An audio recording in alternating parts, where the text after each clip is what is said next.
Voice call कर रहा था। 30 से कर ऑडिबल। और जो रिजल्टेंट वेव आपको मिलती है वो होती है स्टेशनरी या स्टैंडिंग वेव्स। Why stationery?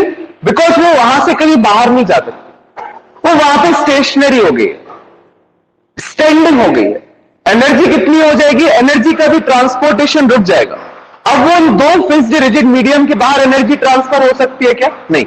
तो energy will become maximum that is twice and it will also become constant, right?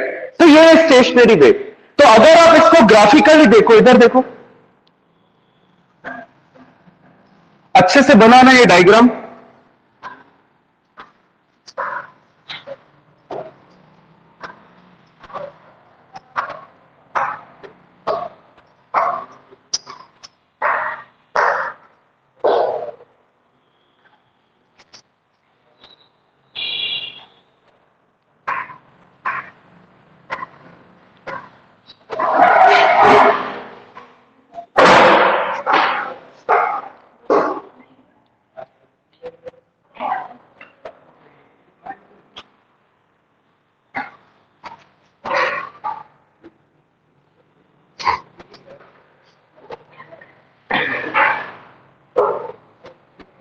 कैसा है?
ठीक है, बनाओ। ये पहला तो बनाओ, फिर बाकी तीन जब तक हम बना रहे, पहला बनाओ। एक समझा देंगे, बाकी सब समझ में आ जाएगी।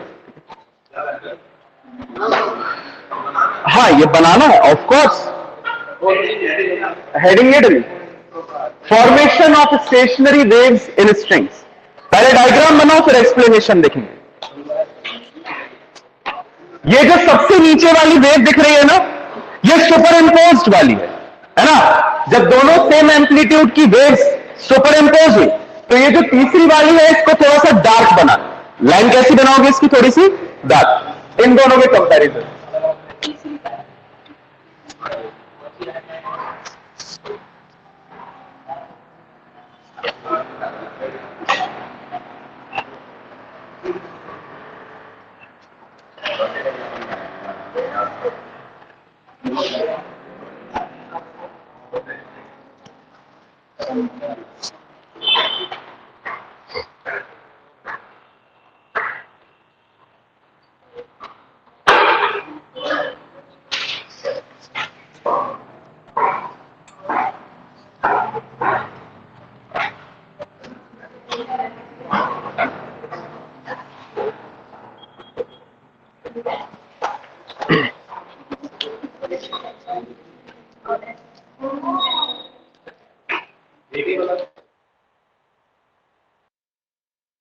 समझा दो, दूसरी और तीसरी बनाने में मजा आएगा, अदरवाइज तो फिर मजा नहीं है।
सेकेंड वाले में जो सेंटर वाली लाइन है ना, इसको डार्क खींच लेना, because this is the resultant wave, ये वाली।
इंपॉर्टेंट है।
पेज पेज छोटा पड़ रहा है, इतनी बड़ी बड़ी वेव्स क्यों बनाई, देखो तो।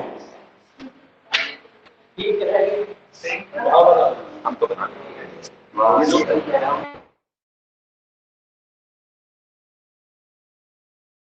भैया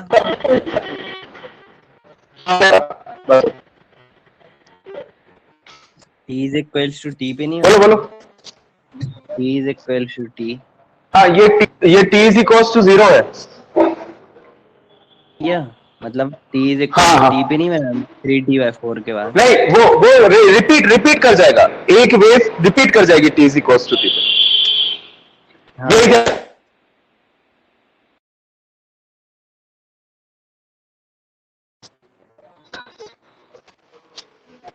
ये वॉइस क्लियर नहीं आ रही।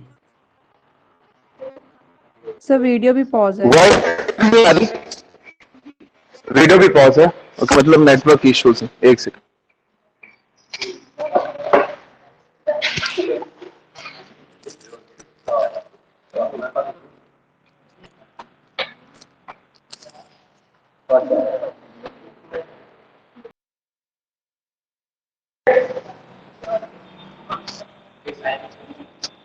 बोलो।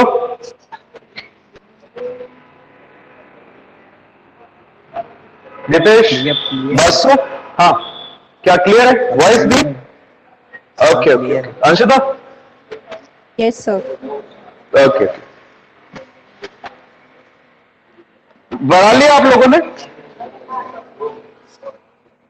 No sir. क्या कल तक? जल्दी बनाओ। ये N1, N2, N3, N4, N5 और A1, A2, A3, A4 बाकी सब में भी लिख लेना, ठीक है, सेम जगह पे।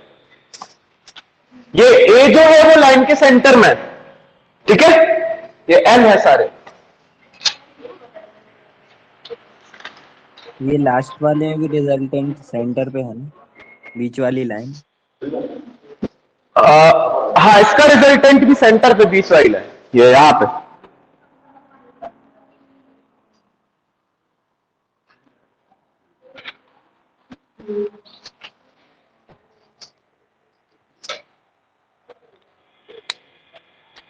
और ये T/2 की ये सबसे ऊपर वाली है ना, इसको थोड़ा डार्क बना।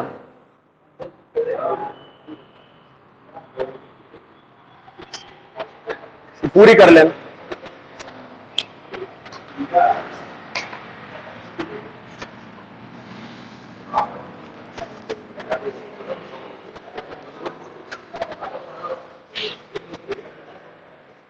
बन गया?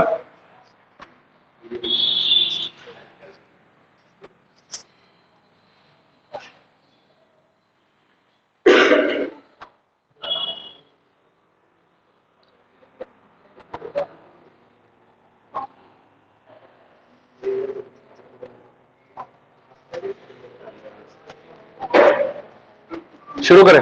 अच्छा,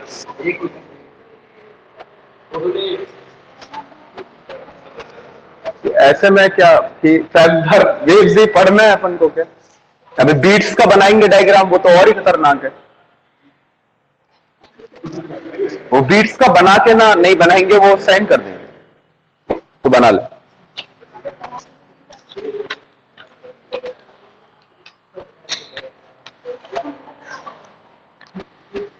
नहीं बीट्स ये रही।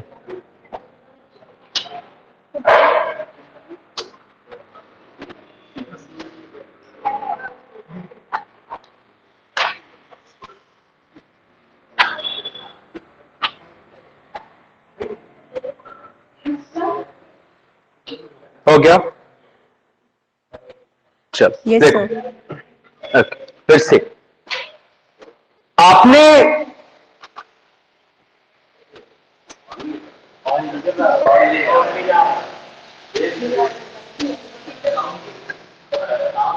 गया फाइन। सो एक स्ट्रिंग में स्टैंडिंग वेव्स बनी, आप मान लो N1 से कॉन्टिन्यूअसली साइनोसॉइडल वेव भेज रहे हो, ठीक, एक फाइन। वो वेव N5 तक पहुंची और N5 टू ही रिफ्लेक्ट। अगर N5 रिजिड बाउंड्री है तो वेव यहां से क्या होगी, रिफ्लेक्ट बैक होगी, सेम एम्पलीट्यूड की वेव क्या आएगी, वापस, ठीक। यहां से वेव रिफ्लेक्ट हुई और वापस आई, ठीक। वापस आते आते मान लो यहां तक आ गई। आपने जो यहां से वेव भेजी थी वो आप ये वाली जो सेंटर वाली लाइन दिख रही है ना, ये वेव, वहां से जो वेव वापस आई है वो डॉटेड वाली वेव दिख रही है, वो दोनों के एम्पलीट्यूड क्या है, सेम। सिर्फ शो करने के लिए उसको थोड़ा सा मैंने नीचे बनाया, ठीक। T इक्वल्स टू 0, इनिशियली अगर दोनों वेव्स सुपर इंपोज करेंगी तो एक का क्रस्ट दूसरे के क्रस्ट पे फॉल करेगा और एक का ट्रफ दूसरे के ट्रफ पे फॉल करेगा। आप देखोगे कि कहीं कहीं जो पॉइंट्स हैं, for example N1, N2, N3, N4 and N5, the resultant displacement is 0. These points are called nodes. कहीं कहीं आप देखोगे जो पॉइंट्स हैं A1, A2, A3, A4, A5, यहां पे अगर आप देखोगे तो बहुत सी जगह क्या मैक्सिमम एम्पलीट्यूड है। These points are called anti nodes, ठीक। ये एक पर्टिकुलर टाइम हम initial time, T equals to 0 का मतलब क्या है, इनिशियल टाइम पे देखें, ठीक। तो हमें एक सेट ऑफ स्टेशनरी वेव्स मिला, फाइन। हमने वेव को थोड़ा सा बाद जज किया। फॉर एग्जाम्पल जब वेव λ/4 का पाथ डिफरेंस कवर कर चुकी थी, मतलब कितने टाइम पे, कैपिटल T/4, एक पूरा lambda complete wave, this is the whole lambda, right. तो वेव आपका कितने डिस्टेंस ट्रेवल कर चुकी है अब, λ/4, कितने पे, T/4 पे। तो अब अगर आप T/4 पे कंसीडर करो तो वो एक्सट्रीम पोजीशन पे पहुंच गए, ठीक। तो अगर T/4 पे आप उसी वेव का सुपर इंपोजिशन देखोगे तो कैसा दिखेगा आपको, देखो वेव कहां से शुरू हुई, T/4 पे मैक्सिमम से शुरू हुई, ठीक। ये मैक्सिमम से शुरू हुई तो पहुंची 0 और फिर उसके बाद उसने पूरा कवर किया and then again and then again and then again, simple wave form, ठीक। मैक्सिमम से शुरू होकर 0 जाएगी और फिर अपना वेव फॉर्म क्या करेगी, कॉपी, ठीक। अगर incident wave λ/4 path difference cover करते हुए दिख रही है हमें T/4 पे, तो जो रिफ्लेक्टेड वेव है वो भी हमें λ/4 पाथ डिफरेंस कवर करी हुई दिखेगी T/4 पे। तो जो यहां से वेव शुरू होगी that is the reflected one, कौन सी, रिफ्लेक्टेड, वो भी मैक्सिमम से शुरू होगी। तो ये देखो यहां से शुरू हुई, राइट। ये वेव ऐसी गई, पूरा अपना इसने कवर किया और यहां पे आके खत्म। अगर आप T/4 पे दोनों वेव का सुपर इंपोजिशन देखते हो तो आपको दिखेगा कि हर पॉइंट पे ही एम्पलीट्यूड 0 है, या रिजल्टेंट क्या है, 0। आप किसी भी पॉइंट पे देखो यहां तो 0 है ही, और यहां पे एक का क्रस्ट दूसरे के ट्रफ पे फॉल कर रहा, यहां पे एक का क्रस्ट दूसरे के ट्रफ पे, एक का क्रस्ट दूसरे के ट्रफ पे। तो जब क्रस्ट और ट्रफ फॉल करते हैं तो रिजल्टेंट क्या मिलता है, 0। तो मतलब T/4 पे आपको कोई वेव नहीं, जो रिजल्टेंट स्टेशनरी वेव का सुपर इंपोजिशन हुआ वो कुछ इस तरीके, ठीक। अगर थोड़ा सा आगे बढ़े और पहुंचे T/2 पे, तो T/2 पे आधा आधा वेवलेंथ कवर कर लिया, दोनों वेव में कितना कितना, λ/2 पाथ डिफरेंस कवर कर लिया। तो अब वेव देखो λ/2 से शुरू हुई, ठीक, इतना कवर कर लिया, तो अब कहां से शुरू होगी, यहां से। तो ये देखो यहां से शुरू हो रही। तो अगर मैं T/2 पे दोनों वेव्स का फिर से वेव फॉर्म देखूं तो सुपर इंपोजिशन मुझे क्या मिलेगा, T इक्वल्स टू 0 जैसे मिलेगा, बट अपोजिट डायरेक्शन। किस डायरेक्शन में, अपोजिट। तो अभी ये वेव ऐसा कवर करी थी, अब ये कहां से, ऊपर से शुरू होगी। तो मैंने यहां से फिगर उठाया, यहां रख दिया, ये पूरा बनी, साथ साथ रिफ्लेक्टेड वेव भी सेम डायरेक्शन में, ये देखो अपोजिट ट्रेवल कर रही आगे, ठीक। दोनों वेव सुपर इंपोज हुई, कहीं कहीं कंस्ट्रक्टिवली और कहीं कहीं डिस्ट्रक्टिवली। जहां जहां पे मैक्सिमम एम्पलीट्यूड के पॉइंट्स मिल रहे हैं आगे, वो क्या कहलाएंगे? Anti nodes. जहां जहां पे जीरो एम्पलीट्यूड या जीरो रिजल्टेंट डिस्प्लेसमेंट के पॉइंट्स मिल रहे हैं, वो क्या कहलाएंगे? नोड्स। ठीक, फिर उसके बाद और आगे चलो, किससे आओ? 3T/4। अब कितना डिस्टेंस कवर कर चुकी होगी ये 3 λ/4? मतलब कि इतना, ठीक, इतना कर चुकी होगी। और अगर आप 3T/4 पे देखोगे तो फिर से उसको मैक्सिमम से चालू होना। ठीक, कर दो मैक्सिमम से चालू। यहां पे तुमने ऊपर से लिया था, यहां तुम नीचे से ले लो। अगर इस डायग्राम को यहां बना दिया जाए और इसको यहां, तो कोई दिक्कत नहीं। ठीक, आप कहीं भी बना सकते हो, इतना कोई इश्यू नहीं, क्योंकि आप देख रहे होगे कि अगर ये यहां से नीचे से जा रही थी तो वेव आपकी नीचे से चालू होनी चाहिए, तो ये डायग्राम यहां आना चाहिए अगर मैथमेटिकली देखें। बट कोई इश्यू नहीं, आप इसको यहां बना सकते। ठीक, तो 3T/4 पर मैक्सिमम से चालू होगी। अब मैक्सिमम से चालू होगी तो ऐसे वेव फॉर्म बन जाएगा, बट अपोजिट डायरेक्शन। ये बन गया। और इसके बाद आप देखोगे तो फिर से हर पॉइंट पे क्या है? जीरो रिजल्टेंट डिस्प्लेसमेंट है। तो आपको दिख रहा है कि सीधा लाइन से आपने क्या डिनोट कर दिया? इसका रिजल्टेंट वेव फॉर्म डिनोट कर दिया। ठीक, इसके बाद अगर जैसे बासु ने पूछा था कि small T is equal to capital T पे क्या होगा, तो वेव पूरा का पूरा डिस्टेंस कवर कर चुकी हो। ठीक, यहां तक पहुंच गई। अब वेव फिर से यहां से शुरू होनी है, तो ठीक है, फिर T is equal to 0 copy कर ले, क्या देखते हैं? सेम वेव फॉर्म मिलेगा। So this is T is equal to 0, T/4, T/2 और 3T/4 पे आप different sets of stationary wave देख रहे हो। क्या देख रहे हो? Different sets of stationary waves. कुछ सेट्स ऐसे मिल रहे हैं, कुछ सेट्स ऐसे, कुछ ऐसे, और कुछ अलग अलग टाइम पे अलग अलग सेट्स ऑफ स्टेशनरी वेव्स देखने को मिल रहे हैं। ठीक, तो ये डायग्राम बनाने में कोई इश्यू तो नहीं है ना, बस ये डायग्राम आपको बनाना आना चाहिए, इससे ज्यादा इसमें कुछ नहीं आता। राइट, एक्सप्लेनेशन बहुत सिंपल है कि T इज इक्वल टू 0 पे एक का क्रस्ट दूसरे के क्रस्ट पे और एक का ट्रफ दूसरे के ट्रफ पे फॉल कर, खत्म। इसके आगे के टाइम पीरियड के वेव डायग्राम्स आपको पता है। अगर ऐसा हो रहा है तो ऑफकोर्स की बात है कि T/4 पे क्या होगा? दोनों मैक्सिमम तक पहुंच चुकी होंगी। ठीक, और आउट ऑफ फेज है तो अपोजिट डायरेक्शन। शुरू हो जाओ बनाना, बन जाएगा वेव फॉर्म।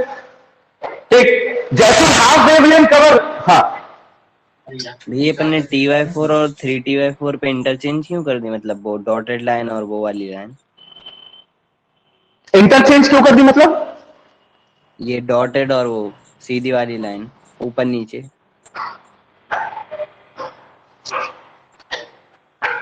क्योंकि मतलब ये वाली, एक मिनट, ऐसा ये वाली वेव यहां से चालू हो रही है, डॉटेड वाली वेव यहां से चालू नहीं हो रही बेटा, वो यहां से चालू हो रही, समझ रहे हो? तो पहले वाली में ये वेव ऐसी गई ऐसी गई ऐसी गई, ठीक है, आगे। दूसरी वाली वेव यहां से चालू और वो ऐसी ऐसी। This is the direction of second. इसीलिए आप इसको जो सेकेंड वाले केस में इसको यहां से स्टार्टिंग पॉइंट मत देखिए, यहां से देखिए, तो आपको डिस्ट्रक्टिव सुपर इंपोजिशन दिखेगा। वरना फिर आप अगर यहां से देखोगे तो फिर आप, हाँ, ये 3T/4 में अपन ने पहले डॉटेड ली ना, 3T/4 में ली है या मतलब बनाई है वो? आओ वो कोई देखो, वही हम कह रहे हैं 3T/4 का और T/4 का एक्सचेंज कर दोगे तो ज्यादा अच्छे समझ में आ जाएगा। मतलब ये यहां होना चाहिए, ये यहां होना चाहिए, बट ऐसा भी गलत नहीं होगा, मैं ये कह रहा हूं। तो ऊपर डॉटेड ले ली, नीचे वो ले ली, ठीक। हाँ भैया, अगर इसको अगर बस यहां पे रख दोगे ना तो वो ज्यादा ठीक लगेगा, है ना? यहां पे T/4 का आना चाहिए था या 3T/4, बट ठीक है, this is also good. Diagram में वो आउट ऑफ फेज है तो इसी डायरेक्शन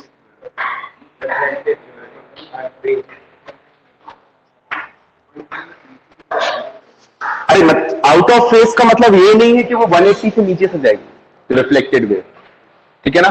वो यहां पे जो है वो सेम डायरेक्शन में ही ट्रेवल कर रही है, मतलब ये कह सकते हैं, ठीक है? मतलब टी कौन सा है? T इज इक्वल टू 0 पे, तो जो तुम्हारी रिफ्लेक्टेड वेव आ रही है वो उसी डायरेक्शन से आ रही है। अगर आप तुम उसको कंस्ट्रक्टिवली दोगे तो फिर यहां पे भी पूरा 0 बन जाएगा। तो रिजिड, वो वाली रिजिड बॉडी नहीं है, मतलब वो रिजिड बाउंड्री नहीं है जो तुम्हें 180 फेज डिफरेंस का देती है, दूसरी रिजिड बाउंड्री। मतलब टोटल रिजिड बाउंड्री नहीं है जिसमें तुम्हें फेज डिफरेंस 180 का देखना, उस हिसाब से दोनों ने बाउंड्री ली है कि जिसके बाहर ना जाए। और दूसरे डायग्राम में आउट ऑफ फेज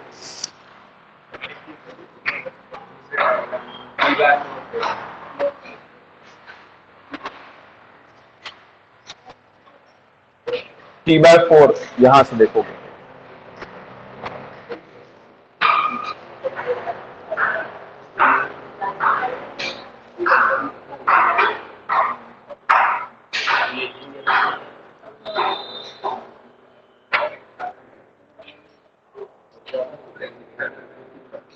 ये अपन ने नीचे से मैक्सिमम से चालू की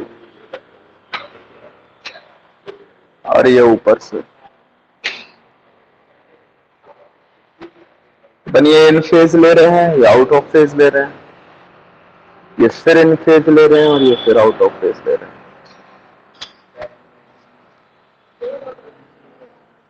T/4 एनसीईआरटी है कोई? देखो फेज डिफरेंस के बारे में वो कुछ लिख नहीं रहे ना, दिक्कत ये है।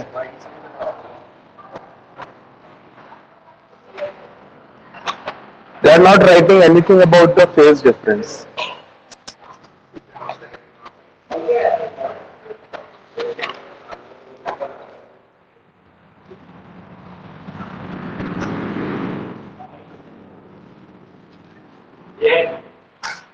देखो उसमें ये बनी, ये तो और ही खतरनाक बनी, ये तो बना भी नहीं सकते,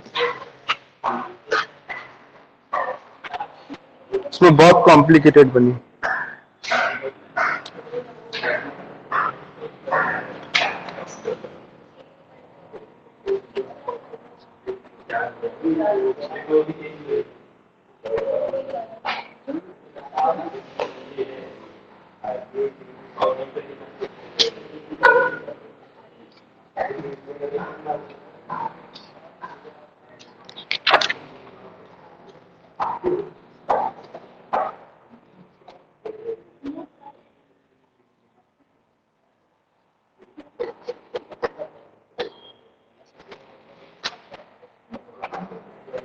वो लोग ना मतलब ना एनसीईआरटी में भी फेज डिफरेंस के फॉर्म में नहीं डील कर रहे होंगे बेटा, इसीलिए वो सिर्फ पाथ डिफरेंस लैम्डा के फॉर्म में डील कर रहे हैं। यही है ना स्टैंडिंग वेव्स का। देखो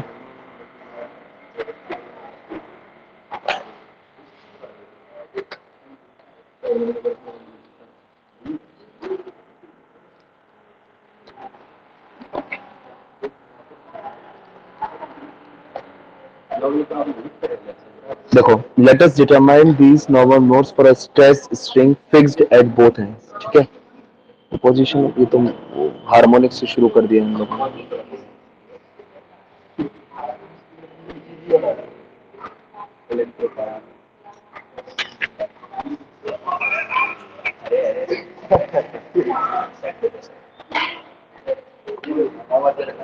देखो उसमें कहीं पे भी ये फेज डिफरेंस के बारे में लिख नहीं रहा। ऐसा तो नहीं कि दोनों एंड ही वो है रिजिड टाइप, तो भी फिक्स्ड है। नहीं सो दोनों, उससे क्या होगा, उससे होगा क्या? यहाँ पर इसमें लिया पता ये मतलब फेज डिफरेंस में आई डोंट नो क्यों नहीं डील कर रहा है, बट पता है होता क्या है, जैसे मान लो ये एक वेव यहां से जा रही, ठीक, ये जाते जाते यहां पे पहुंची, यहां से रिफ्लेक्ट हुई, दूसरी वेव रिफ्लेक्टेड वेव आई, ठीक, रिफ्लेक्टेड वेव भी यहां पे पहुंचेगी, ठीक, तो पहले इन दोनों वेव्स का सुपर इम्पोजिशन होगा, समझना। लेकिन जो रिफ्लेक्टेड वेव यहां पे पहुंच रही है तो ये भी तो रिजिड एंड है, यहां से वो फिर से रिफ्लेक्ट होगी and then again it will move in the right direction, and now if it will move in the right direction तो जो ऑलरेडी लेफ्ट की तरफ वेव मूव कर रही थी उसके साथ वो सुपर इम्पोज हो जाएगी, नहीं हो जाएगी, एंड देन अगेन वो राइट जाके फिर से रिफ्लेक्ट होकर लेफ्ट आएगी, तो यहां पे बहुत सारी नंबर ऑफ वेव्स मिल जाएंगी। तो ठीक है, कुछ वेव्स जो हम देख रहे हैं क्या t is equals to 0 पे, वो अपन सेम फेज की देख रहे हैं, और जो हम t is equals to T/4 पे देख रहे हैं, 3T/4 पे देख रहे हैं, वो आउट ऑफ फेज वाली देख रहे हैं। We can say that। इससे ज्यादा तो फेज डिफरेंस का उसमें कहीं कुछ नहीं लिखा, मतलब ये भी नहीं लिखा उसमें, तुमने देखा होगा।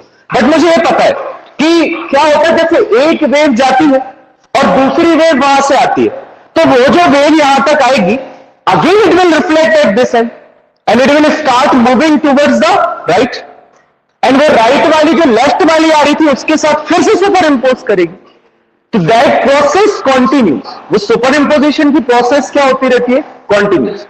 उसके उसके कुछ पॉइंट्स हमने t by 0, t is equals to t by 4, t by 2 और 3t बाय 4 पे उठा के डायग्रामेटिकली बना दी। ठीक, स्टिल क्वेश्चन यही है कि यहां पे अगर ये आउट ऑफ फेज अपन ले रहे हैं तो यहां पे सेम डायरेक्शन कैसे ले रहे हैं, right? Otherwise we have to take like this, ये यहां से ऐसी आनी थी। सो कुछ ना कुछ लॉजिक तो होना चाहिए। वो लॉजिक क्या? हाँ, ये t/2 की अपन ने उल्टी ली है क्या?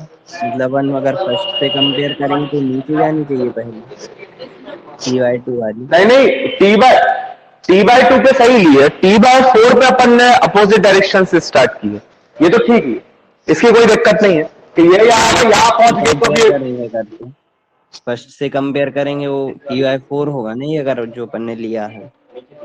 कौन सा 3t/4 पे? 2 पे तो वो नीचे जाएगी ना पहले। अरे बाकी किसी में कोई कंफ्यूजन नहीं है, बाकी सब ठीक है, बाकी कोई इश्यू नहीं है। मोस्ट टू मोस्ट आप t/4 और 3t/4 को इंटरचेंज कर सकते हो, दिक्कत वो नहीं है। इश्यू ये है कि यहां पे जो अपन ने वेव ली है वो दोनों नीचे से स्टार्ट, ये वाली यहां से स्टार्ट की है तो ये वाली यहां, यार सही तो है यार, तुम्हें ये देखो, ये अपन ने नीचे से स्टार्ट की है तो ये वाली वेव ऊपर से स्टार्ट हुई है, तो यहां पे भी तो आउट ऑफ फेज है।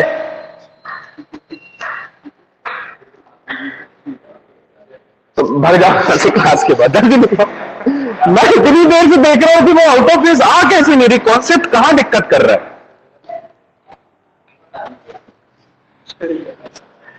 यार ये फर्स्ट वाली वेव भी आउट ऑफ, ये आपकी वेव नीचे से शुरू हुई है और जो रिफ्लेक्टेड वेव है वो ऊपर से शुरू हुई है, तो both waves are out of phase. तो यार फिर भी छाड़े सही हो गए, बच गए हम। अभी टीचिंग पे सवाल आ जाते मेरे। ओके, ऑनलाइन पीपल, आपको समझ में आया कि सारी वेव्स आउट ऑफ फेज है? बस ये आउट ऑफ फेज आवाज, कैसे? अरे मतलब 180 फेज। हाँ दीपेश क्या कह रहे हैं? मतलब तो क्या फिर होता है ठीक। उसका आउट ऑफ फेज? क्या कह रहे हैं आउट ऑफ फेज का?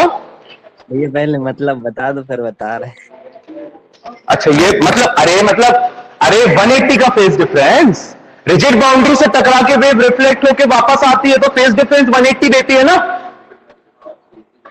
हाँ भैया तो फिर है। वही हम तो वही ये ट्रेन पूछ, अब मैं मुझे दिख रहा है कि दोनों की दोनों सेम डायरेक्शंस में। देन आई फाउंड आउट कि ये वेव नीचे से चालू हुई है और रिफ्लेक्ट होने के बाद ये ऊपर से हुई है, तो है तो सेकंड वाले वेव में वो स्पेशली दिख रहा है बिकॉज आपने t/4 से स्टार्ट किया है तो वो अलग अलग दिख रहा है। थर्ड पे फोर्थ फिर वही। So now there is no issue, right? दोनों में आउट ऑफ फेज है, बाकी फेज डिफरेंस में वो डील नहीं कर रहे। हमें जो मेन देखना है वो नोड्स और एंटी नोड्स की पोजीशंस देखनी है बस, ठीक है? लिखिए भैया ये t/2 वाला बता दो। t/2 वाला अपन ने पहले क्यों नहीं दिया? नहीं देखो इधर देखो, t/2 वाला देखो, देखना t इक्वल्स टू 0 से जब तक वेव t/2 तक पहुंचती है वो हाफ वेवलेंथ का फेज डिफरेंस कवर कर लेती है, यस और नो? हाँ भैया। ठीक, हाफ कवर हो गया, नीचे से हाफ कवर हो गया तो अब वेव चालू होगी ऊपर तरफ से, यस और नो? हाँ भैया समझ रहा हूँ। ठीक,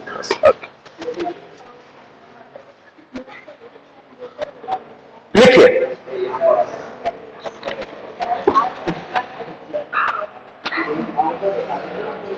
लेट या consider a wave traveling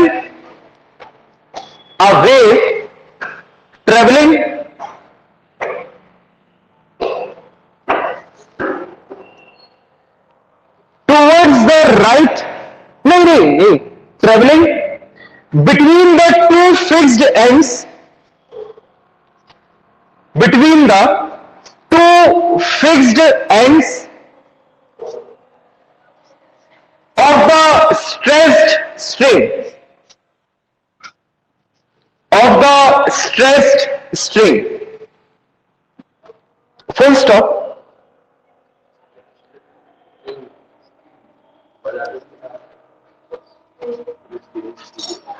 Full stop.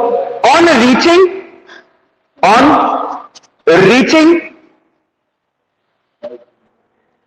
towards the right, on reaching towards the right end, comma, it gets reflected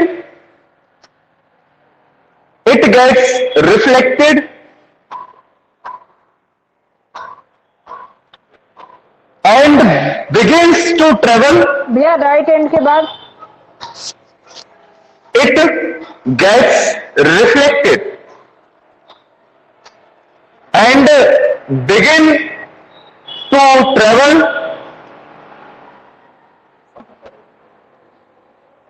to the left,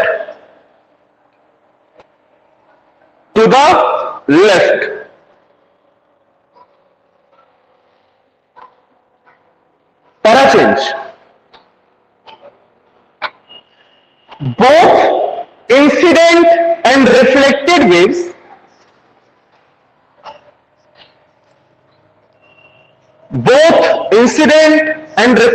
waves are of same amplitude,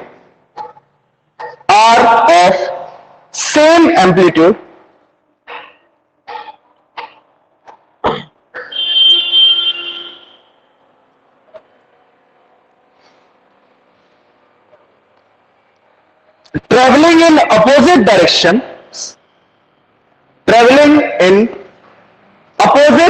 directions, superimpose.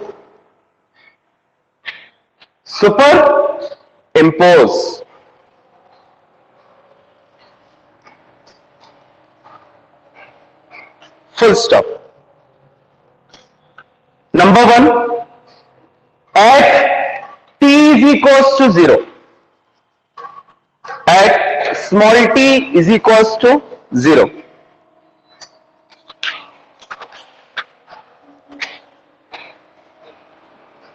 figure shows that crest of one wave, वही line लिखनी है, ठीक है, falls on the crest of other and trough of one wave falls on the trough of other. Crest of one wave falls on the crest of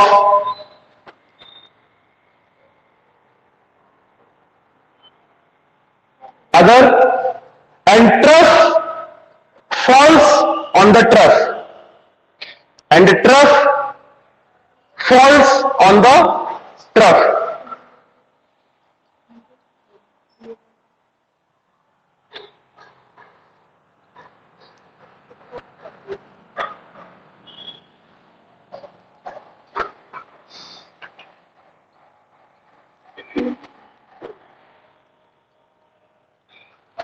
displacement of particles, इसी के अंदर displacement of particles at n1, n2, at n1, n2, n3, n4 and n5.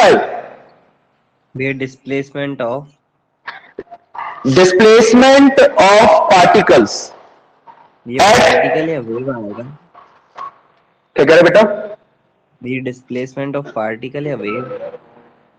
लिखो displacement of particles बता रहे at n1, n2, n3, n4 and n5 is 0. Displacement तो particles of the medium का होता है ना, बस ऊपर और नीचे. जो आपको ये उठा और दबा दिखता है तो मीडियम है ना। प्रोपेगेशन ऑफ वेव तो अभी भी यही है या फिर हाँ भी है। क्या बोला? Is zero. Okay, they represent nodes, they represent nodes.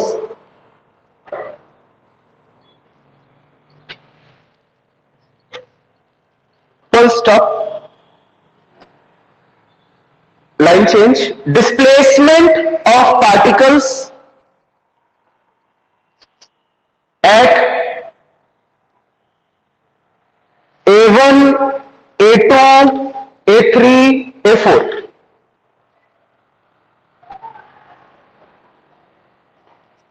is maximum.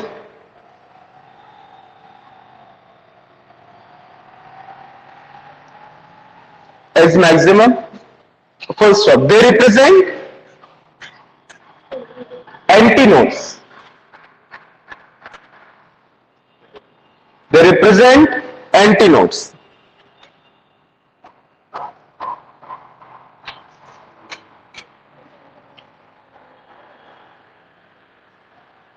Fine. Okay. At t is equals to t by 4. Number 2. At t is equals to capital T by 4.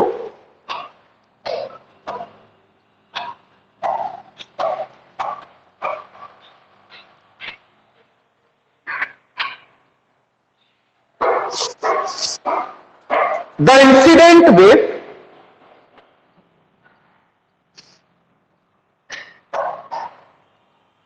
and the reflected wave have traveled a distance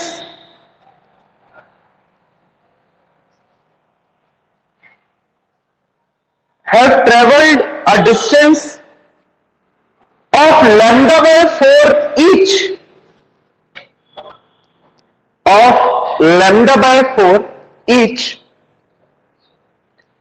towards right and left respectively. Towards right and left respectively.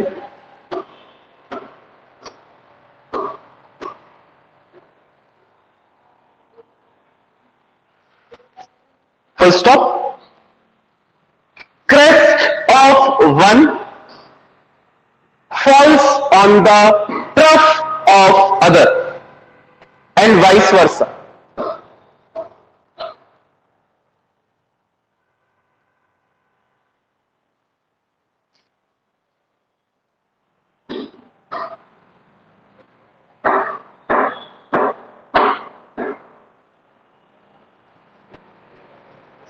Crest of one falls on the trough of other and vice versa. Resultant displacement at each point is 0. The resultant displacement at each point is 0.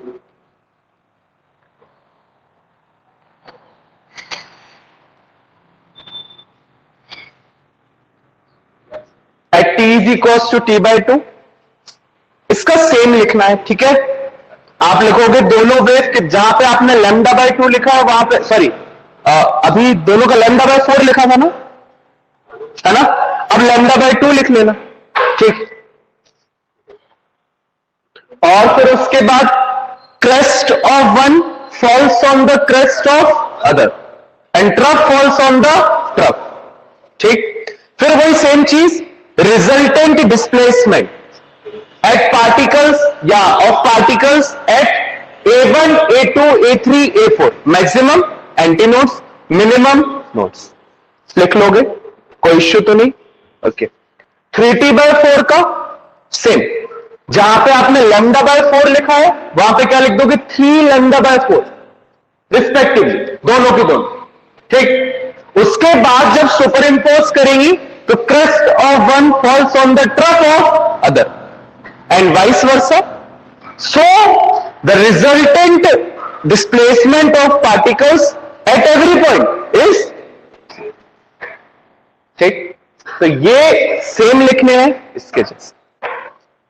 So this is the wave diagram of कौन सी wave? Standing waves in a string.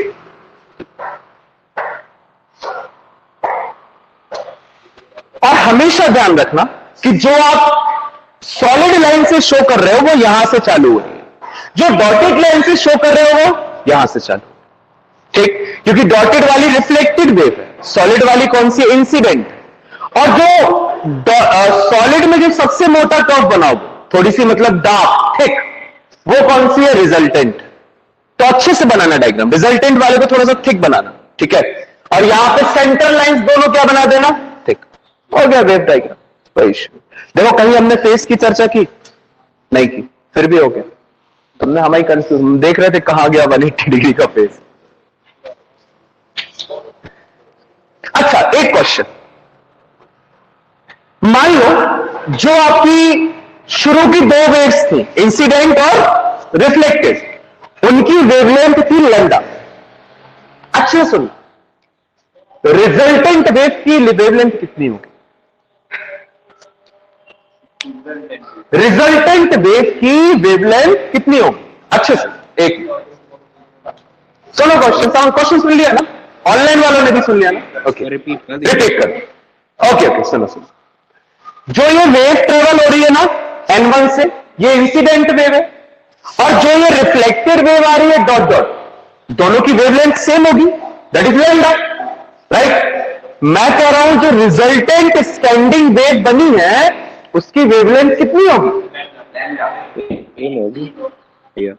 कितनी होगी? Lambda. ये 2 lambda, 2 lambda, 2 lambda, बस 2 lambda.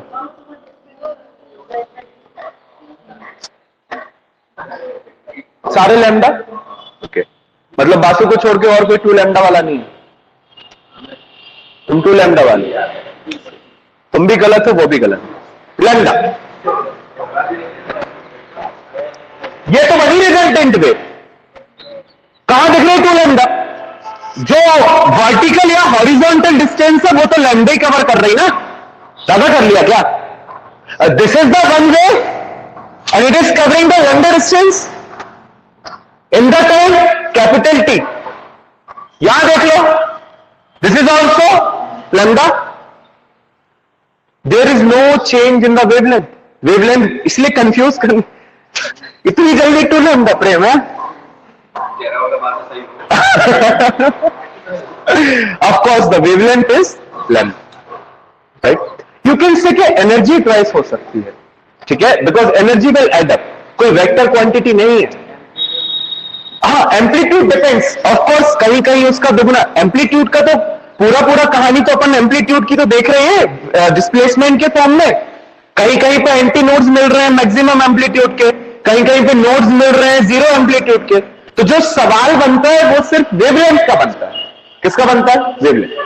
कि जो resultant wave है उसकी वेवलेंथ कितनी होगी, सेम।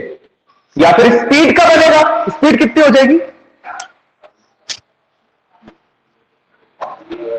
कितनी हो जाएगी speed? Speed depends on the medium.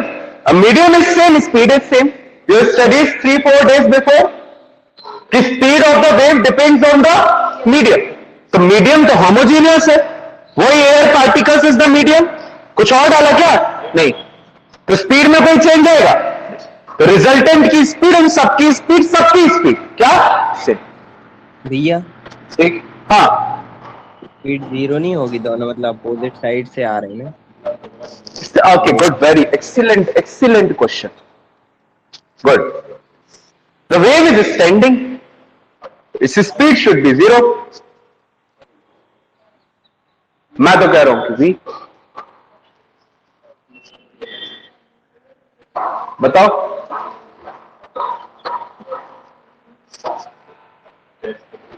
क्या बात है, क्या क्वेश्चन उठाए, मतलब मजा आ गई। ये गलत आंसर का रिवेंजेस बार है, वॉर। क्या होगी इसकी? 0 होनी चाहिए। कह तो रहा है कि वेव तो स्टैंडिंग है, 0 तो नहीं होगी। क्यों? हाँ,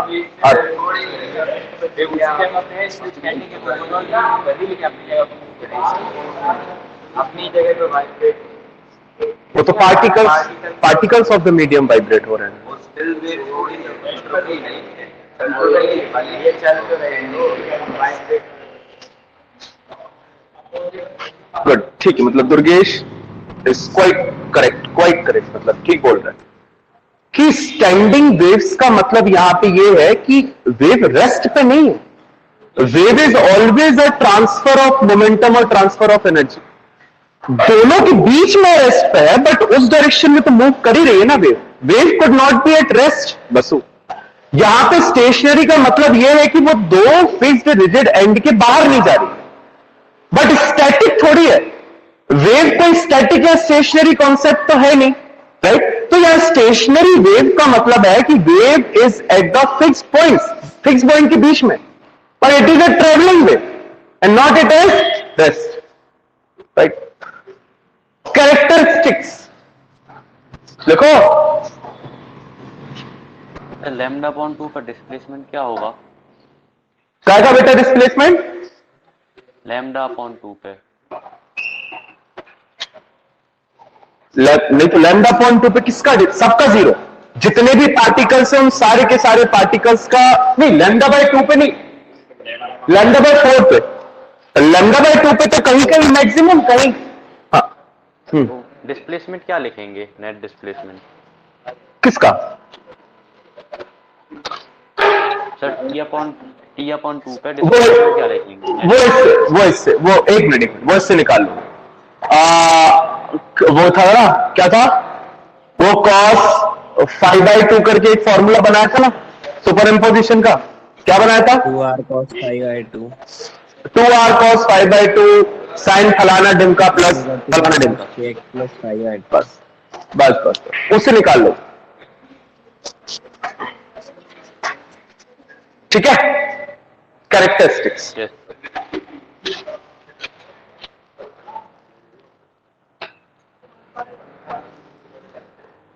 नंबर 1 बहुत अच्छे से लिखना, most of the time question characteristics से ही आता है। ये सारी की सारी कैरेक्टरिस्टिक्स आपको पता है, ठीक है? मैं एक बार सारी पढ़ देता हूं, अगर किसी भी कैरेक्टरिस्टिक्स में कोई इश्यू है आप वहीं पे पूछ लेते, right? I am just starting and I am just reading it.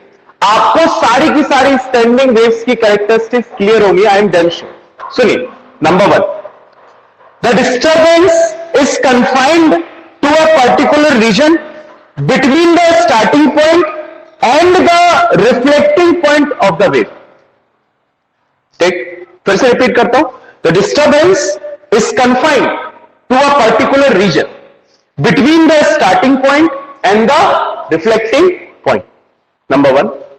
Characteristics number 2, there is no onward motion of the disturbance from one particle to the adjoining particle and so on beyond this particular region. क्या लिखा है सुनो, there is no onward motion of the disturbance from the particle to the adjoining particle and so on beyond the particular region.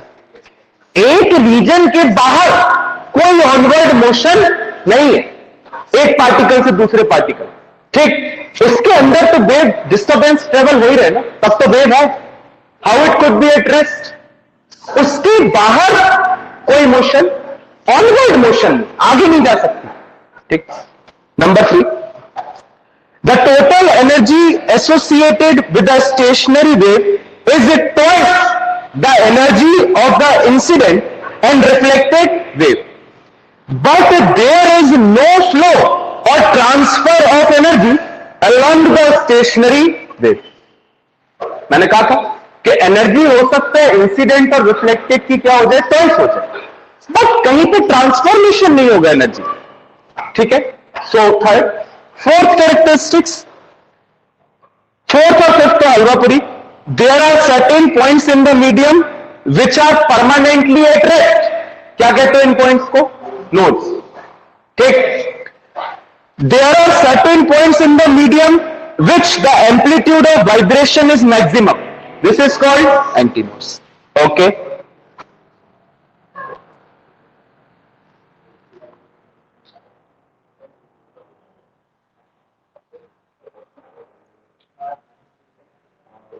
all the particles except at nodes, अगर nodes के particles को छोड़ दिया जाए, उनके अलावा जितने भी पार्टिकल्स हैं वो सारे के सारे execute SHM about their mean position with the time period capital T।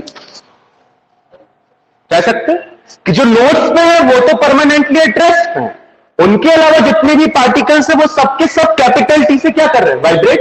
जो कैपिटल T टाइम पीरियड किसका है, पार्टिकल्स का है, वही वेव का होगा, वही स्टैंडिंग वेव का भी, सबका से ठीक। Okay, these are the characteristics. है कोई ऐसी कैरेक्टरिस्टिक्स जिसमें कोई इश्यू है? एनर्जी क्योंकि ना दो वेव्स सुपर इंपोज हो रही है, energy is not a vector quantity, तो दोनों का जब एम्पलीट्यूड डबल हो रहा है, इंटेंसिटी बढ़ रही है, तो ऑफकोर्स सी बात है एनर्जी भी क्या होगी, increase. There will be addition of energy, किसी भी डायरेक्शन में हो उससे कोई फर्क नहीं पड़ता, बट वहां पे जो हाव भाव है वो एकदम से बढ़ गए ना, आपको वहां पे ज्यादा एनर्जी दिख रही है, एक वेव की फिर दूसरी वेव की, और दोनों की सुपर इंपोज इधर कंस्ट्रक्टिवली और डिस्ट्रक्टिवली, उससे एनर्जी का कोई सेंस तो है नहीं, तो एनर्जी वुड बी डबल। एक और क्वेश्चन 2 दिन से मेरे दिमाग में आ रहा था, what is the acceleration of the wave? किसी भी वेव का एक्सेलरेशन क्या होगा? कुछ भी, मतलब कुछ भी कांस्टेंट। ओके, किसी भी वेव का जो एक मीडियम से ट्रेवल हो रही है उसका एक्सेलरेशन कितना होगा? हर्ष, क्यों? 0 तो होगा, क्यों? अगर 0 होगा मीडियम में वेलोसिटी किसकी? वेव की। वेव की वेलोसिटी कांस्टेंट होती है, कितनी कितनी होती है? कांस्टेंट होती, कितनी होती है velocity of the wave?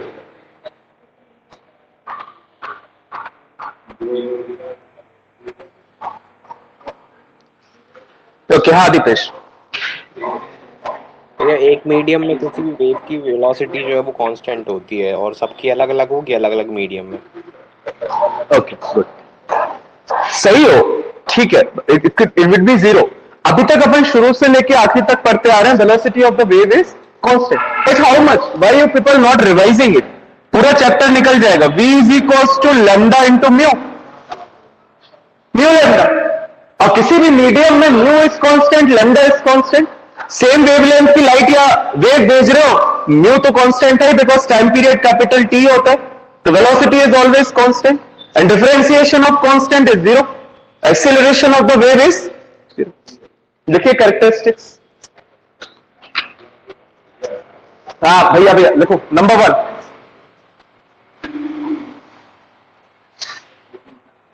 the disturbance is confined to a particular region। कितने पेजेस के नोट्स हो गए अंशिता अभी तक?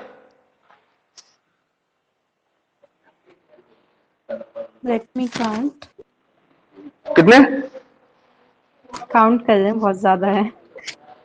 बहुत ज्यादा है यार, बहुत ज्यादा नोट्स हो गए क्या वेव्स के?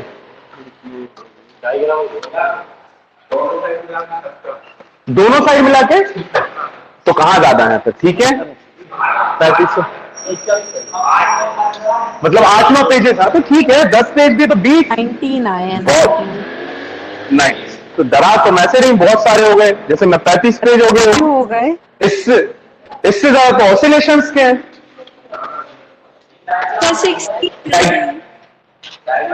डायग्राम में भी गए होंगे ना कुछ पेजेस, तो ठीक है, छोटा ही है, इतना बड़ा था। 20 और लिख लेंगे तो 2 पेज और बढ़ जाते हैं पेजेस। हाँ वही 20 और लिखेंगे तो 2 पेज उसमें लग जाएंगे, हो जाएगा। मतलब यही है, ये भी कितना हो जाता है रोटेशनल से कम है क्या? भैया? अभी कितना हो जाता है? बस आज हो जाना था, आज हो जाना था, लेकिन इसमें टाइम लग गया, तो कल इतना टाइम फिर लगेगा, क्योंकि कल इतना टाइम फिर लगेगा, क्योंकि कल फिर इसका वो बनाना है बीट्स, तो बीट्स का डायग्राम भी ऐसे ही है, ठीक है। कॉपी में 2-3 पेज बचे तो सोच रहा हूँ। क्या कह रहे हैं? कॉपी में 2-3 पेज बचे ना इसलिए। अच्छा, कॉपी के 2-3, तो अलग से दूसरी कॉपी के पेजेस निकाल के उसमें फिट कर लेना, तो 5-6 हो जाएंगे। कुछ नहीं है। बीट्स और स्टेशनरी वेव्स में सिर्फ एक difference, stationary waves opposite directions, beats में सेम डायरेक्शन में 2 वेव्स ट्रेवल हो, सेम डायरेक्शन। तो कहीं कहीं आपको मिलेगा maximum amplitude and those are sound waves. Sound waves का मतलब है लॉन्गिट्यूडनल वेव्स। कौन से होंगी? लॉन्गिट्यूडनल। तो कहीं कहीं पे आपको मिलेंगे पॉइंट्स ऑफ मैक्सिमम एम्पलीट्यूड और कहीं कहीं पे आपको मिलेंगे पॉइंट्स ऑफ जीरो एम्पलीट्यूड। तो जहां मैक्सिमम एम्पलीट्यूड रहेंगे वहां पे आपको साउंड बहुत तेज सुनाई देगा, और फिर वहां पे जहां जीरो एम्पलीट्यूड हो गए तो फिर स्लो। तो बीट्स आपने अगर असली में सुनी हो तो वो साउंड कैसे, मतलब आई डोंट नो कैसे निकाला जाता है, बट वो कहीं कहीं तेज फिर स्लो, कहीं तेज फिर स्लो, कहीं तेज फिर स्लो, उन्हीं को मिला के क्या बनाते हैं? बीट्स। तो बीट्स मतलब जब एक ही कॉन्टिन्यूअस फ्रीक्वेंसी से साउंड ना बजे, उसका एम्पलीट्यूड कांस्टेंट ना हो, कभी तेज बजे कभी स्लो, कभी तेज कभी स्लो। साउंड बॉक्स क्या करता है? अलग अलग 2 वेव्स निकालता है या बहुत सारी वेव्स निकालता है सेम डायरेक्शन में।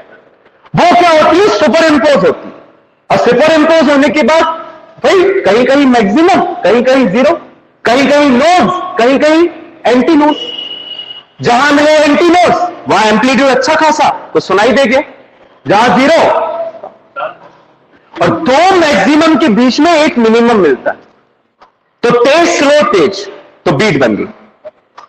डिफरेंशिएट करना तो एक बार तेज बजे फिर स्लो बजे फिर तेज बज जाए तो आपको समझ जाए क्या बन गया? Beat.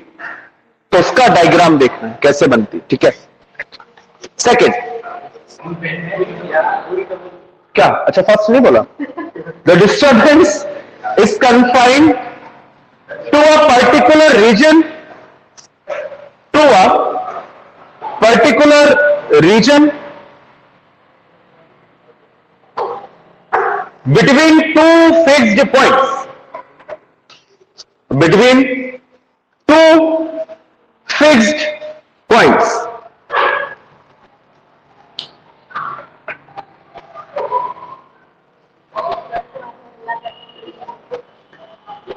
Number 2,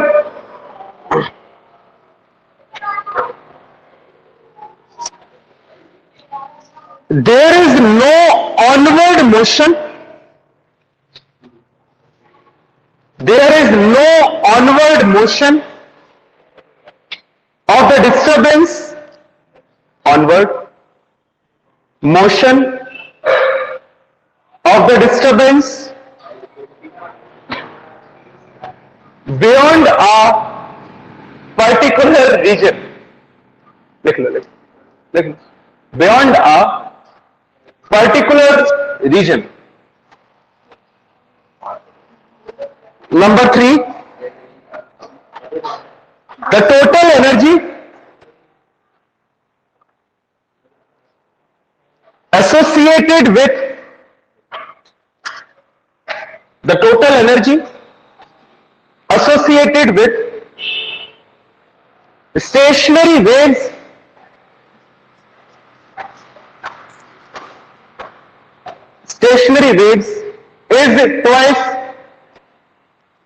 is twice the energy